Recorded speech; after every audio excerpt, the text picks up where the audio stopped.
désolé de toute cette violence, mais merci.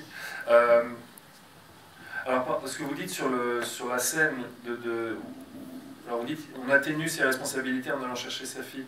Je ne sais pas comme ça que je le dirais, j'ai pas l'impression que... Enfin, pour moi, il est tout à fait responsable, c'est-à-dire qu'il n'y a pas beaucoup de doute là-dessus. Mais c'est vrai que c'était aussi intéressant pour moi que ce ne soit pas un geste tout à fait sûr. C'est-à-dire que sa main a tremblé, et c'est d'ailleurs ce qui fait qu'on l'a repéré. Parce que, voilà, je vous disais tout à l'heure, ça me gêne toujours qu'on ait cette représentation de l'homme n'est qu'une victime du système, qui est une espèce de vision un petit peu trop simpliste de gauche, à mon avis. Mais il y a une autre vision un peu trop simpliste de droite, à mon avis, qui est celle de croire que l'homme est totalement maître de lui-même, que l'homme peut tout. Et c'était aussi important d'avoir un moment où le personnage s'échappait à lui-même.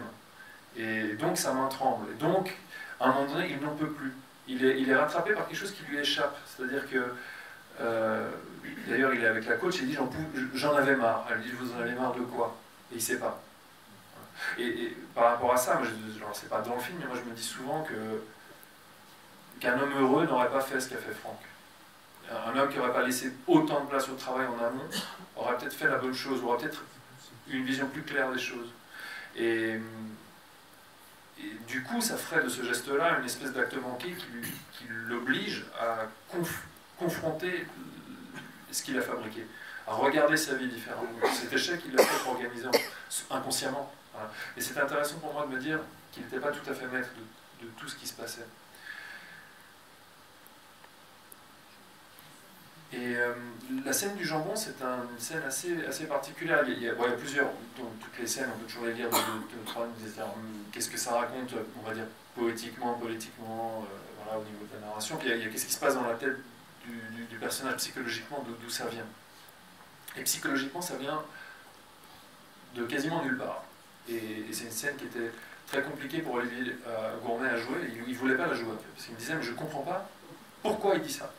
Et il avait raison, il n'y a pas de raison, en fait.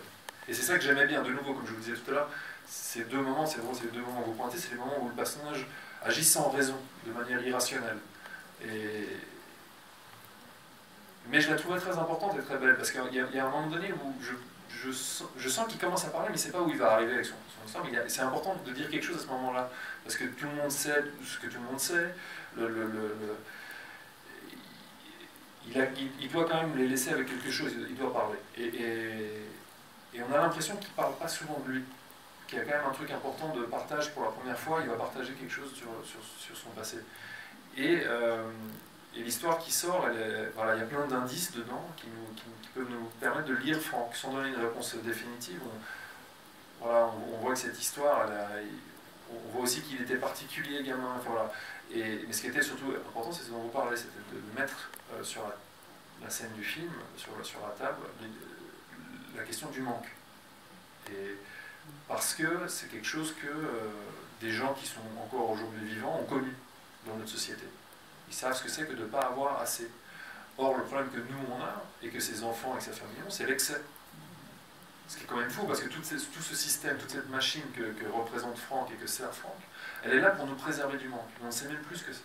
Et je me demande toujours ce que peut bien entendre son fils quand il parle de ça. Qu'est-ce qu'il comprend? Peut-être qu'il comprend tout, peut-être qu'il comprend rien. Et c'était important de poser cette question-là. Qu'est-ce qui peut bien rester du manque? Est-ce qu'on n'est pas, voilà, quand on voit ces milliers de boîtes sur le port, est-ce que ça ne nous parle pas de ça, de notre peur du manque? Voilà. Et